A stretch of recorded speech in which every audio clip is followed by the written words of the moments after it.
Hey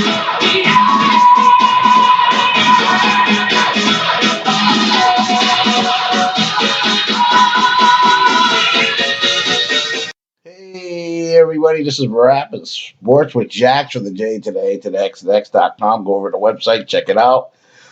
The New York Jets finally played a football game and not happy with the loss, of course, and especially the way the first half looked.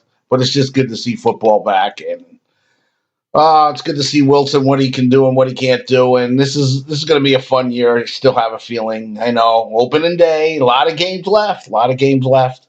And I think a lot of games in this NFL are going to be very close games this year, and teams are going to beat teams you don't think like it always happens. So we'll see how it goes. But when I judged this game as I thought that the offensive line and the defensive line, the line part of the Jets in Carolina, that the Jets actually had the advantage. Wrong. I was wrong. Unbelievable.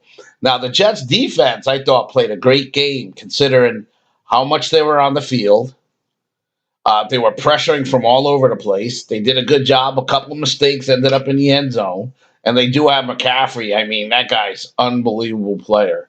And he almost gets lost in the weeds sometimes. I mean, everybody knows who he is, but you don't realize until you actually have to play against him how good this guy really is. I mean, he catches the ball out the backfield. He runs. He's just a tremendous player. And that's an advantage Sam Darnold had that. And you look on the Jet side, that ain't happening, you know. And he used it to his advantage, and I thought Darnold played a good game. He was pass protected more, definitely has more weapons. Fortunately, Anderson caught the long bomb, so that was almost like, yeah, remember me? Yeah, well, all right, whatever. Who cares? You're gone. You're not on the Jets anymore. Neither is Darnold, so see ya, you know. But Darnold did play a good game, and I do kind of wish him luck because I thought it would be good. Now we're going to really see he has talent around him, and we'll take it from there. But as for protecting quarterbacks, what the Jets' offensive line did in the first half is absolutely, that was disgusting. And that I never expected. I mean, and it's not even the protecting Darnold part that I'm worried about. Jets are supposed to be ground and pound. Yeah, they got grounded and they got pounded, the offensive line. What happened? I mean, they got tossed around. They missed a 3rd and 1, if I remember right. It's incredible. I'm just surprised that the Jets offensive line was that bad. I realized they're younger. I realized that maybe the Carolina was better than what I thought they were, but not that much better. We can't gain a couple of yards on the ground consistently. The Jets finally figured it out a little bit. I think they used Carolina's speed against them in the second half by going right and throwing the opposite field. So the pursuit was all going right, and they threw the other way a couple of times, and that kind of helped. So the offense coordinator finally caught on. Took him forever to catch on. He should have caught on a little bit, and then the Jets had a little spunk there at the end. And then one play, Darnold looked like, oh boy, they slammed him. It was late in the drive, and they slammed him back, and he hit the back of his head, and he got up kind of slow, and I'm like, oh no. That's the only words that came out of my mouth was, oh no. But the guy had a lot of guts. He came right back in, and he done what he needed to do. So that's good to see. And now you have Becton hurt, which hopefully it's not too bad. You know automatically it's going to be a bunch of games. There's no way it's going to be 1 or 2 games and he's back. So it's already a bunch of games.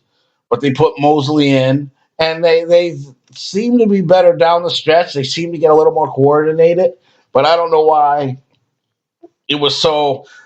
Just preseason sometimes when you don't really start your normal offensive players, maybe it takes a while to click, and the Jets are a young team.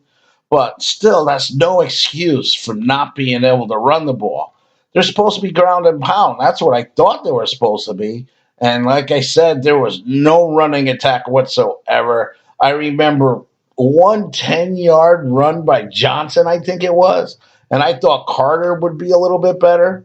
Now, granted, it's only game 1, and they're learning a lot of things. But I do like the way, other than the one real bad interception that he threw when he actually had a little bit of time. But now I can see why, because you watch when Darnold was here with no protection, see the difference you can see. He was running around, but he did an excellent job. Moore dropped a few balls. Davis dropped one ball, but he had a good game, so you can't really complain about Davis. I still like Barrios in there. He seemed to like Wilson use the tight ends too. I guess maybe he likes the bigger targets. I think he hit Griffin for an important first down. Croft made a couple of catches. I don't have the exact statistics in front of me. So the one thing though I take out of the game, and then I like how the punter. Well, I didn't like it, but the punter gets hurt.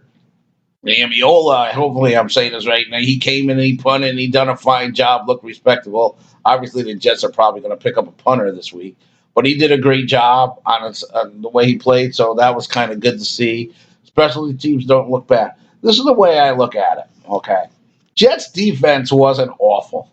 They looked pretty good out there, and they looked like even they had a lot of bend and don't break situations, and they did a good job. Sometimes they give up the big play a little bit too much. And their next game is against New England. Now, Panthers have breakers. Like they have guys that can break it and throw the touchdowns and a great running back. New England's offense isn't going to be as good. And they're going to have a young quarterback, an even younger quarterback, only his second game. So the Jets defense might be able to hang in there. What I worry about is the Jets offense because the Patriots always seem to get those big turnovers for next week. But I'll try to get a little bit into next week's game. But I think this is a little bit better matchup for the Jets. Plus, they're at home. And I'm kind of curious to see what they do here. But it was good to see football back. I like what I saw from Wilson, considering he was running around. The man got sacked 6 times, pressured quite a few times. If the Jets could just give him a little shred of protection, the offense have a little bit of pride to give him, I think he'll be okay. Hopefully Crowder's back next week to help out. That will give him another veteran in there where he can cut across the middle.